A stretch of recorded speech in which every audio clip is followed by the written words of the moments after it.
지난주에 이어서 속건제 두 번째로 설교를 합니다. 속건제라고 하는 것은 이 건자가 허물이라고 하는 건자를 쓴다고 말씀드렸죠. 허물을 없애는 제사다라는 것입니다. 우리는 죄를 지을 때마다 허물이 생깁니다. 사실 모든 죄는 좀 포괄적으로 보면 다 하나님께 범죄하는 것이다 라는 것을 제가 지난주에 말씀드렸습니다. 하나님에게 잘못하는 것은 말할 것도 없고 사람에게 잘못하는 것들도 사실은 다 하나님께 범죄하는 것이다, 하나님께 신실하지 못하기 때문에 그렇다라는 것이죠. 우리는 우리의 허물을 우리 힘으로 다 없애지 못합니다. 속건제의 특징 하나가 배상이 있는 제사다라는 것을 말씀드렸습니다. 그러니까 허물이 있으면 그 허물이 없애기 위해서 배상을 해야 되는 것이죠. 부지 중에 잘못한 것에 대해서 5분의 1을 더해서 배상을 해야 된다라고 성경은 말씀하고 있는데, 부지 중에 범한 것이 5분의 1이고 출애굽기에는 의도적으로 지은 죄에 대해서는 훨씬 더 배상이 크다라고 말씀합니다. 이웃의 물건을 의도적으로 작정을 하고 도적질을 했을 때는 5배를 갚아야 된다. 소 1마리를 도적질했으면 소 5마리를 갚고, 양 1마리를 도둑질했으면 양 4마리로 갚아야 된다. 그리고 갚을 것이 없으면 몸으로라도 그것을 해결해야 된다라고 말을 하고 있습니다. 우리는 우리의 죄에 대해서, 우리의 허물에 대해서 100% 다 배상을 하지 못합니다. 우리가 지금까지 잘못했던 사람들을 다 찾아다니면서 다 용서를 구할 수가 없죠. 우리가 잘못한 사람들 중에는 우리가 잘 알지도 못하는 사람들도 있습니다. 잘 알지도 못하는 사람에게 지은 죄가 있죠. 그것도 분명히 큰 죄입니다. 그 사람은 큰 상처를 입었습니다. 그리고 트라우마를 겪을 수도 있습니다. 그런데 우리는 그 사람이 어디 사는지도 모르고 죽었는지 살았는지도 모르기 때문에 그 사람에게 찾아가 가지고 용서를 구할 수가 없습니다. 이런 말이 있죠. 내가 받은 상처는 철판에 새기고 내가 남에게 준 상처는 모래톱에 새긴다. 내가 남에게 준 상처는 다른 사람에게는 가슴 철판에 새기는 것이 되어가지고 큰 고통과 아픔이 돼가지고 평생에 그것이 괴롭히는 것이 될 수가 있죠. 나는 그것을 잊어버렸어도 나에게 상처를 입은 사람은 평생 그것이 큰 트라우마가 되어서 고통으로 남기도 하는 것입니다. 그런데 나는 그 사람에게 찾아가 용서를 구할 수가 없습니다. 우리가 우리의 죄에 대한 책임이 죄책이라고 하죠. 그 죄에 대한 책임이 너무나 크기 때문에 우리는 우리 허물을 다 없앨 수 없습니다. 과거의 허물이 드러났을 때 그 결과가 너무나 참담하기도 합니다. 요즘 우리 대선을 앞에 두고 대선 후보들이, 이분들이 대선 후보로 나서지 않았으면 과거의 그런 잘못들이 그렇게 다 드러나지는 않았을 것입니다. 그런데 잘못이 드러날 때마다 너무나 창피하기도 하고 당황스럽기도 하는 것이죠. 여러분, 우리가 과거에 지었던 죄, 과거의 허물들이 하나씩 드러날 때 우리는 수많은 사람들로부터 죄인이라고 낙인 찍힐 것이고 수많은 정죄를 받을 것입니다. 그리고 사회적으로도 매장을 당할 수 있죠. 그 결과가 너무나 참담한 것입니다. 허물을 없애기 위해서는 우리가 벌을 받아야 되는데 그 벌도 너무나 큽니다. 가인이 동생 아벨을 쳐 죽이고 하나님께서 그에게 벌을 내리셨을 때 가인이, 하나님, 내게 주신 벌이 너무나 무거워서 내가 감당할 수가 없습니다. 이 죄에 대한 벌은 너무나 크고 무거운 것이죠. 다윗도 하나님께 범죄하고서 하나님께서 갓 선지자를 보내가지고 이제 죄의 벌 내릴 텐데 셋 중에 하나는 너가 선택해라. 첫째는 이 땅에 7년 동안 기근이 있는 것이다. 두 번째는 네가 대적들에게 석 달 동안 쫓겨다니면서 고통을 당하는 것이다. 마지막으로 사흘 동안 전염병이 이 땅에 임하는 것이다. 다윗이 이 하나님이 말씀하신 벌이 너무나 큰 걸 알았습니다. 그리고 다윗은 수많은 전쟁을 하면서 수많은 사람들에게 고통을 많이 겪어봤습니다. 다윗이 그 셋 중에 하나를 선택하는데, 하나님, 나는 사무엘하 22장 14절 말씀해 보니까 여호와께서는 긍휼이 크시니 여호와의 손에 빠지고 사람의 손에 빠지지 아니하기를 원하노라. 이 사무엘하 22장 14절 말씀에 나와 있는 대로 나는 하나님의 손에 빠지고 사람의 손에 빠지지 아니하기를 원하노라 라는 말을 했습니다. 이 벌이라고 하는 것이 너무나 크고 무겁기 때문에 그래도 그 중에서 사람들에게 시달리는 것보다는 하나님은 자비와 긍휼이 크시니 하나님의 손에 빠지기를 원한다라고 한 것입니다. 그리고 죄는 그 영향이 너무나 큽니다. 죄를 지으면 그것으로 끝나지 않고 계속해서 그 죄가 영향을 미치죠. 우리는 그것으로부터 벗어나기가 어렵습니다. 그래서 바로 우리의 모든 허물을 없애주려고 예수님께서 우리의 속건제물이 되셨습니다. 이사야 53장 10절 말씀해 보니까 여호와께서 그에게 상함을 받게 하시기를 원하사, 쭉 나가서 보시면 그의 영혼을 속건제물로 드리기에 이르면, 속건제물로 드리기에 이르면 그의 영혼으로, 예수님으로 하여금 속건제물로 드린다라는 말씀이 나오죠. 예수님이 속건제물이 되셨다. 예수님이 속건제물이 되신 것은 우리의 허물을 없애기 위함입니다. 이사야 53장 5절 말씀해 보니까 그가 찔림은 우리의 허물 때문이요. 그러니까 예수님이 속건제물이 되신 것은 우리의 허물 때문에, 우리의 허물을 없애기 위해서 그렇게 된 것이다. 예수님께서 우리가 감당해야 할 죄책, 그 죄책을 감당해 주셨습니다. 그래서 우리가 과거에 죄를 지었던 사람들에게 다 용서를 빌지 못해도 우리는 죄 용서함을 받은 것입니다.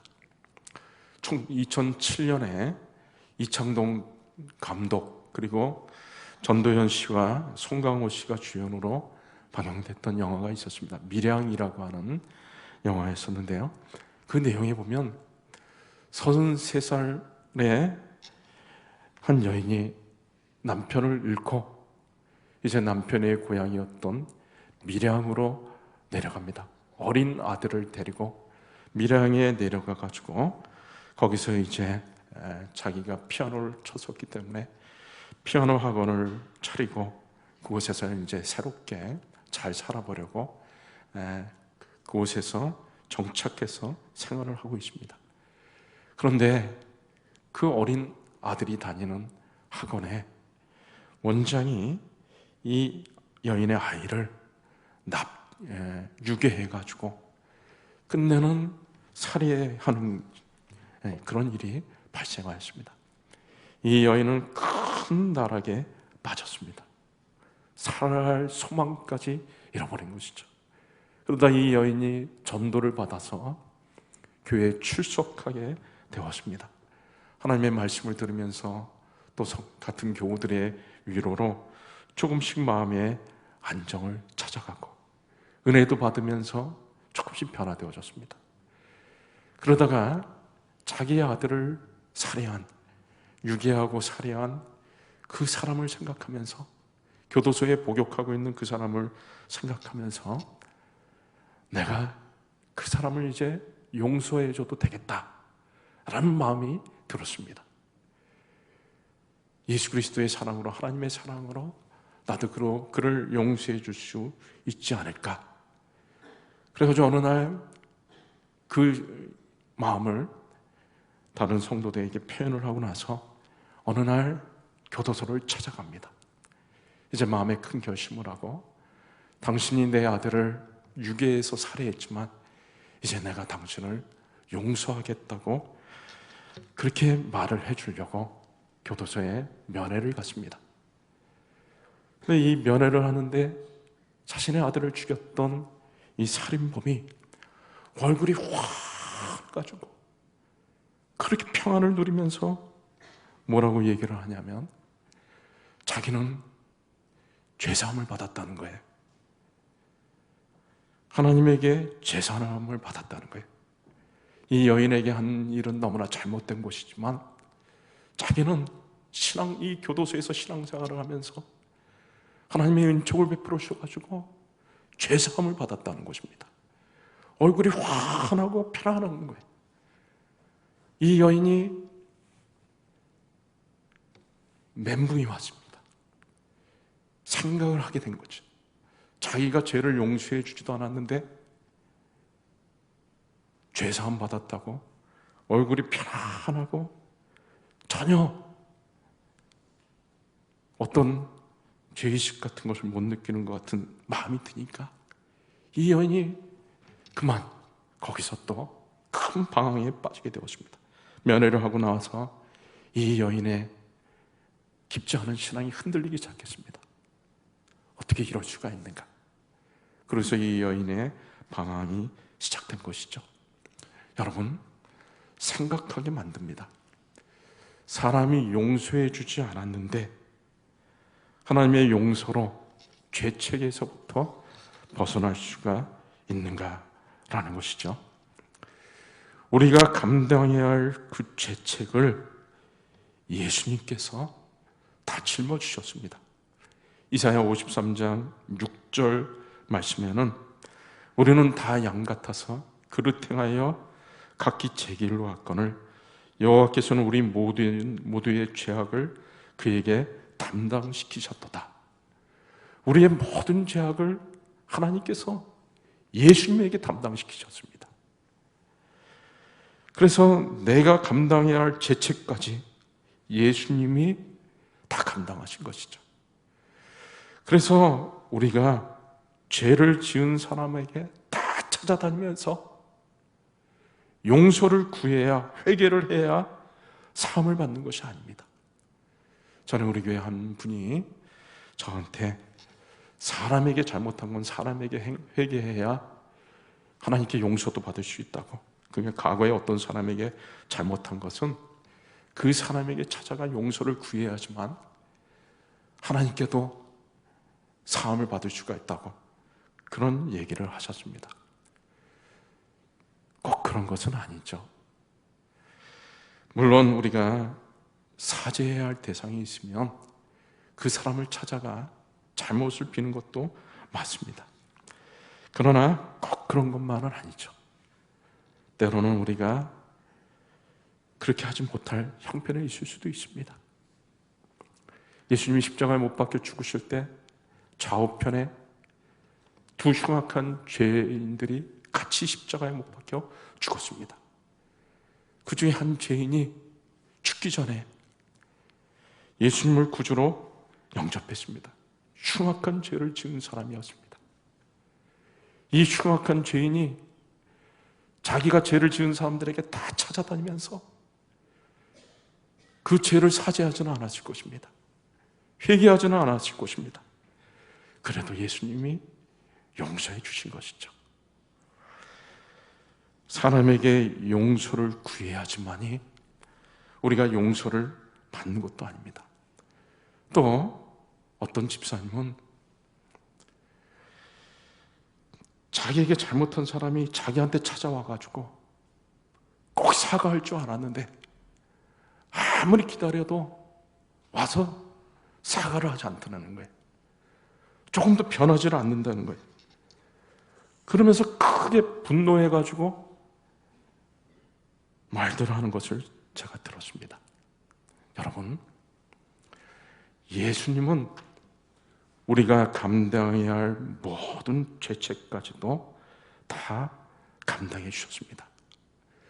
사람은 우리를 용서해 주지 않아도 하나님은 우리를 용서하셨습니다. 그래서 누구도 우리를 정죄하지 못합니다. 누구도 우리를 정죄하지 못한다는 말을 잘 이해하셔야 됩니다. 그 얘기는 다른 사람이 우리를 정죄하지 않는다는 얘기가 아닙니다. 다른 사람들은 우리를 향해서 마구 정죄합니다. 손가락질도 합니다. 지난날의 허물에 대해서, 지난날의 죄에 대해서, 오늘날의 우리의 허물에 대해서, 죄에 대해서, 앞으로도 있을 죄에 대해서 계속해서 비난하고 정죄하고 손가락질할 수 있습니다. 그러나 그 정죄가 할 수는 있어도 그 정죄가 아무 소용이 없는 것입니다.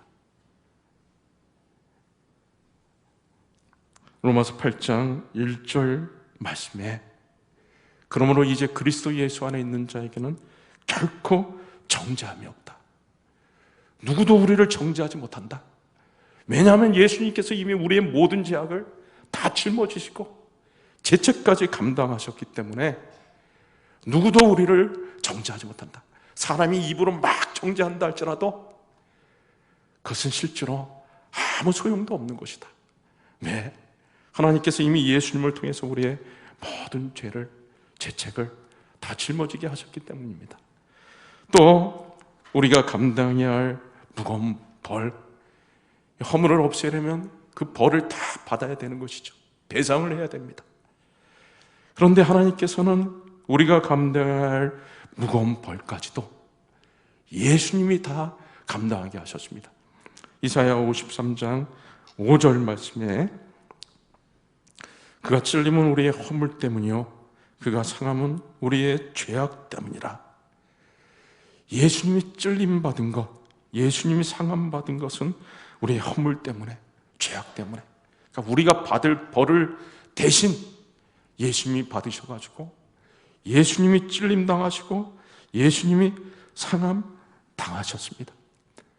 그래서 우리 벌까지 다 예수님이 대신 지신 것이죠. 그리고 모든 죄의 영향으로부터도 완전하게 벗어나게 하셨습니다. 이스라엘 백성들이 어떤 사람이 공동체의 무리에 살다가 나병이 걸리면 어떻게 해야 되냐면 공동체에서 격리가 돼가지고 다 치료가 된 때까지 기다렸다가 이제 치료가 되면은 돌아와가지고 제사장에게 검사를 받고 정결케 하는 속건제를 드리고 완전히 회복되어진 것을 검증받고 나서 공동체 안으로 돌아올 수가 있었습니다. 그러니까 속건제라고 하는 것은 이제 모든 것이 회복되어졌다라는 것을 말하는 것이죠. 레위기 14장 11절 12절에 그 내용이 나왔습니다. 제사장이 정결함을 받을 자를 데리고 속건제를 드려가지고 그 사람이 완전하게 회복하게 하신 것입니다. 예수님이 속건제물이 되셔서 우리를 죄의 영향으로부터 완전하게 깨끗하게 하여 주셨습니다.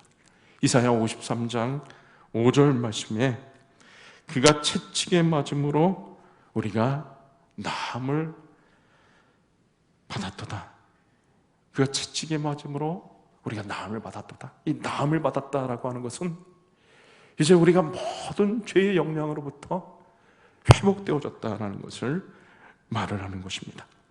그래서 예수님이 속건제물이 되셔가지고 우리가 감당해야 할 죄책, 우리가 감당해야 할 죄의 벌, 그리고 우리에게 남아있는 죄의 영향까지 다 벗어나게 하신 것입니다. 예수님이 우리에게 완전한 자유를 허락해 주신 것입니다. 저는 어렸을 때 불렀던 복음성이 그렇게 귀한 것인지 잘 몰랐는데요. 오늘 설교를 준비하면서 나 자유 얻었네, 너 자유 얻었네, 우리 자유 얻었네, 나 자유 얻었네, 너 자유 얻었네, 우리 자유 얻었네, 주 말씀하시길 제사슬 끊겼네, 우리 자유 얻었네, 할렐루야, 나 자유 얻었네, 너 자유 얻었네, 우리 자유 얻었네. 여러분, 예수님이 우리를 위해 속건제물이 되어주지 않았다면 나는 여전히 내가 지은 죄 때문에, 과거에 지은 죄, 지금의 죄, 앞으로의 죄 때문에 그 허물로 인해서 엄청난 죄책, 정죄, 그 고통 가운데 살아야 할 것입니다. 그리고 내가 감당해야 할 그 벌, 감당할 수도 없는 벌, 그것 때문에 고통 가운데 지내야 될 것입니다. 그리고 죄의 영향 가운데서 벗어나지 못할 것입니다. 그러나 예수님이 속건제물이 되어주심으로 나에게 완전한 자유를 주었고 여러분에게도 완전한 자유를 주셨습니다. 마태복음 11장 28절 말씀에 수고하고 무거운 짐진 자들아 다 내게로 오라, 내가 너희를 쉬게 하리라. 예수님이 사람들을 초청하셨습니다. 다 내게로 오라. 수고하고 무거운 짐진 자들 다 내게로 오라, 내가 너희를 쉬게 하리라. 그 수고하고 무거운 짐이 이 세상 살아가면서 겪는 근심, 걱정, 고통, 그것만을 얘기하겠습니까? 물론 그것도 예수님이 쉬게 해주시겠지만 예수님이 근본적으로 사람들을 초청하셔서 해결하시려고 하는 것은 죄의 무거운 짐, 죄책, 죄의 벌, 죄의 영향, 그것으로부터 벗어나게 해서 영원한 생명과 자유를 얻게 해주신 것, 그것이 바로 예수님이 원하시는 것이었죠.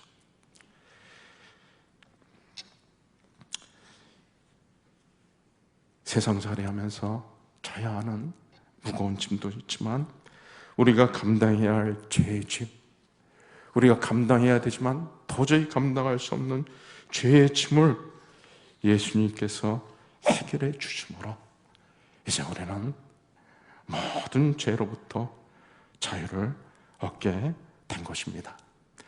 그리고 이 속건제라고 하는 것은 레위기에 나타난 구약의 5대 제사, 제가 5대 제사에 대해서 다 여러분들한테 설명을 드렸습니다. 번제, 소제, 화목제, 속제제, 속건제. 속건제는 이 5대 제사 중에 마지막 5번째 제사입니다. 5번째 제사라고 하는 것은 또 의미가 있는데 그것은 바로 제사의 완성을 얘기하는 것입니다. 구약 제사를 완성시키신 분이 바로 예수님입니다. 예수님께서 이사야 53장 10절 말씀에 나타난 대로 예수님이 속건제물이 되셔가지고 우리의 모든 허물을 다 없애시는 것을 통하여서, 그래서 제사를 완성시키신 것입니다. 53장 10절 말씀에 중간쯤에 보시면 그의 영혼을 속건제로 드리기에 이르면, 그러니까 예수님이 속건제물이 되시게 되면 그가 씨를 보게 되면, 여기 그가 씨를 보게 된다 그랬습니다. 씨는 여러분이 가진 성경 밑에 보시면 후손이다라고 하는 말이 나와 있습니다. 설명을 그렇게 붙여놨죠. 그것은 뭐냐? 예수님께서 이제 구원의 완성을 하게 되면 예수님의 구원 사역으로 인해서 열매들이, 결과들이 나타나게 될 것이다. 바로 그것은 구원받은 백성들을 얘기하는 것입니다. 저와 여러분을 포함해가지고 이 땅에 예수 그리스도를 구주로 믿으면서 구원받아 하나님의 자녀가 되는 그 백성들을 얘기하는 것이죠. 그래서 예수님이 속건제물로 이제 드려지게 될 때 구원의 열매가들이 나타나게 될 것이고, 그리고 여호와께서 기뻐하시는 이라는 또 표현을 보게 되죠. 여호와께서 기뻐하시는 뜻을 성취하시리로다. 성취하리로다. 여호와께서 기뻐하시는 뜻이 무엇입니까? 예수님께서 이 땅에 오셔서 완전한 구원을 이루는 것. 그래서 예수님께서 십자가에 못 박혀 죽으시면서 마지막에 뭐라 그랬습니까? 다 이루었다. 다 이루었다. 이제 인간의 모든 허물을 내가 다 없앴다. 예수님이 속건제물이 되셔가지고 구원을 성취하신 것입니다. 그리고 예수님이 속건제물로 드려질 수 있도록 그 속건제물이 되셔서 구원을 성취하기를 하나님께서 원하신 것이죠. 이사야 53장 10절 말씀에 나온 대로 여호와께서 그에게 상함받게 하시기를 원하사, 상함받게 하기를 원하사. 그리고 여호와께서 기뻐하시는 뜻을, 예수님이 이 땅에 오셔서 속건제물이 돼가지고 우리의 모든 허물을 없애는 것을 하나님이 원하셨다는 것입니다. 하나님이 기뻐하셨다는 것이죠. 그래서 오래전에 예수님이 속건제물이 되도록 준비하셨다는 것입니다. 오늘 본문 말씀에 보면 속건제물의 조건이 있습니다. 조건. 한번 5장 18절, 15절 말씀해 보시면 누구든지 여호와의 성물에 대해 부주중에 범죄하시면 여호와께 속건제를 드리되 내가 지정한 가치를 따라 성소의 세겔로 몇 세겔 은에 상당한 뭘 하라 그랬죠? 흠없는 순양을 양떼 중에서 끌어다가 속건제로 드려라 말씀하고 있죠. 그리고 또 18절, 5장 18절에도 그는 내가 지정한 가치대로 양떼 중 흠없는 순양 나오죠. 그러니까 속건제물은 흠없는 순양을 드려야 된다. 6장 6절에도 그는 또 속건제물을 여호와께 가져갈지니 곧 내가 지정한 가치대로 양떼 중에 흠없는 순양을 속건제물을 위하여 제사장으로 끌고 갈 것이요. 그러니까 속건제물은 공통점이 있습니다. 남녀노소, 신분, 지, 고아를 막론하고 다 제물이 통일됩니다. 흠없는 순양을 하나님 앞에 드리는 것이죠. 자, 흠없는 순양하면은 여러분 생각나는 것이 없습니까? 아브라함이 하나님께서 네 아들 독자 이삭을 나에게 바치라 그랬을 때 아브라함이 하나님의 명령에 순종해가지고 모리아 산으로 가가지고 자기 아들을 대신 바치려고 합니다. 그때 자기 아들을 잡으려고 할 때 하나님께서 아브라함아 멈추게 하시고 하나님이 그 아들 대신 뭘 준비하셨죠? 흠없는 순양, 풀에 흠없는 순양이 걸려 있었습니다. 그래서 그 흠없는 순양을 대신 이삭 대신 바치게 한 것입니다. 아브라함은 아들 대신 흠없는 순양을 하나님께 바쳤지만 하나님께서는 자신의 아들 예수님을 우리를 위해 흠없는 순양이신 예수님을 속건제물로 주신 것입니다. 이제 말씀을 맺도록 하겠습니다. 우리는 우리의 허물을 다 없애지 못합니다. 절대로 없애지 못합니다. 무슨 방법으로도 없애지 못합니다. 찬송가에 울어도 못하네 하는 찬송이 있죠. 울어도 못하네, 눈물만이 흘려도 죄를 씻지 못하니 울어도 못하네, 십자가에 달려서 예수 고난 당했네, 나를 구원하시리 예수밖에 없네. 우리는 무슨 방법으로도 우리의 허물을 다 없애지 못합니다. 울어도 힘을 써도 어떤 것으로도 우리의 허물을 다 없애지 못하죠. 예수님께서 오직 우리의 허물을 다 없애주십니다. 우리의 과거의 모든 죄, 모든 허물, 오늘날의 죄, 앞으로의 우리 모든 죄, 모든 죄책으로부터 우리에게 자유를 주셨습니다. 누구도 우리를 정죄하지 못합니다. 예수님이 무거운 우리의 죄의 벌을 다 대신 담당해 주셨습니다. 없애주셨습니다.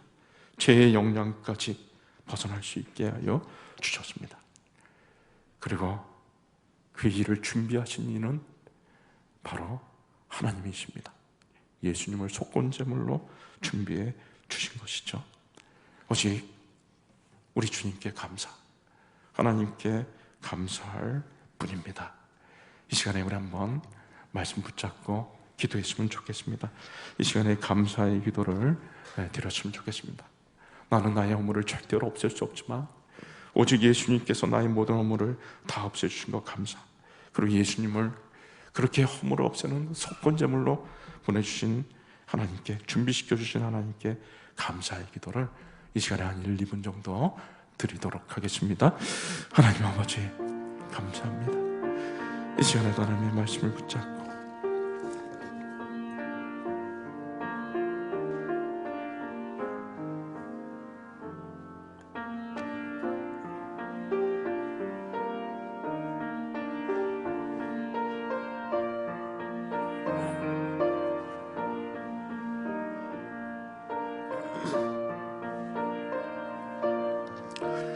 하나님 아버지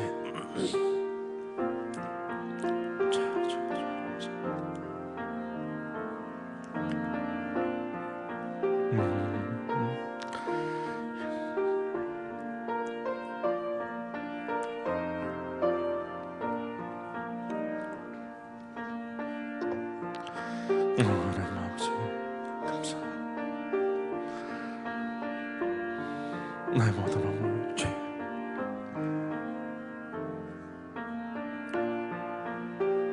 감사합니다. 고통으로부터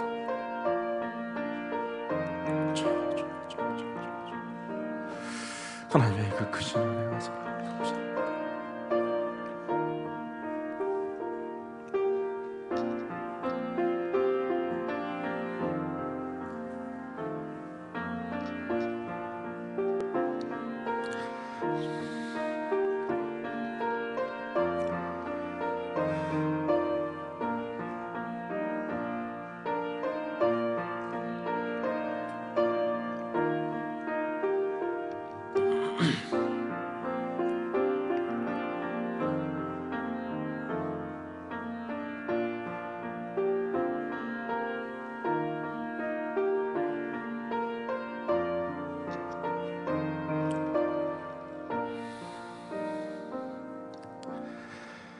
하나님 감사합니다. 울어도 그 어떤 것으로도 어떤 노력으로도 나의 모든 죄를 없앨 수 없고 죄의 벌 감당할 수 없지만 하나님께서 우리 주 예수 그리스도를 속건제물로 보내주셔서 나의 모든 죄로부터 건져주시고 허물로부터 벗어나게 하신 주님의 놀라운 은혜를 찬양하고 감사를 드립니다. 이 은혜와 사랑 가운데 날마다 거하는 저희들 되게 하여 주시옵소서. 예수님의 이름으로 기도하옵나이다. 아멘.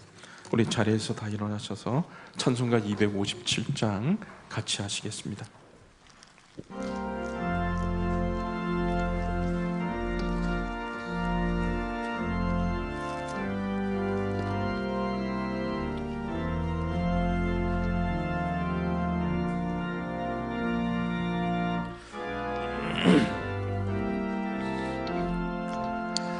마음에 가득한 의심을 깨치고 지극히 화평한 마음으로 찬송을 부르는 어린 양 예수의 그 피로 속죄함 얻었네.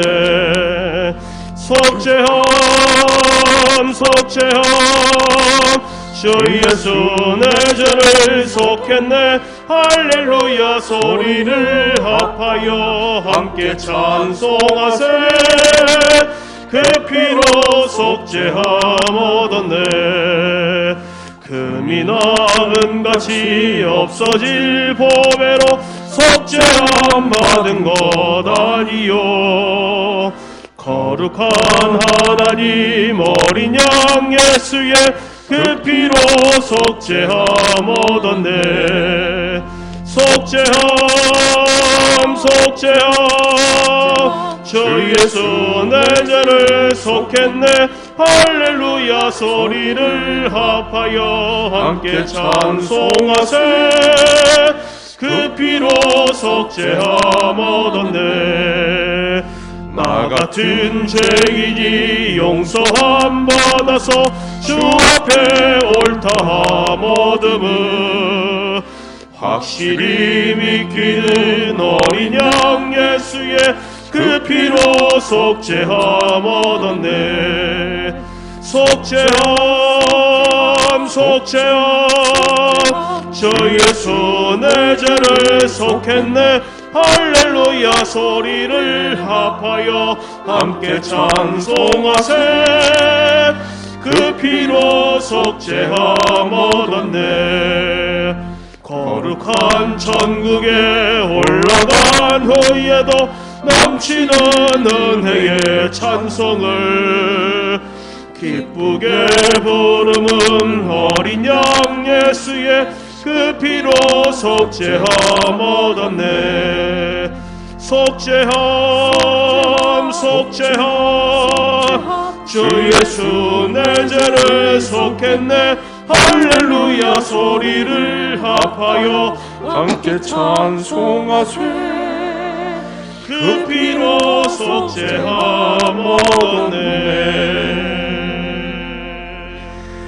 이제는 십자가에 높이 달려 나의 모든 허물과 죄를 완전히 없애주신 우리 주 예수 그리스도의 놀라우신 은혜와 하나밖에 없는 독생자 예수 그리스도를 우리를 사랑하셔서 아낌없이 보내주신 하나님 아버지의 만극하신 사랑과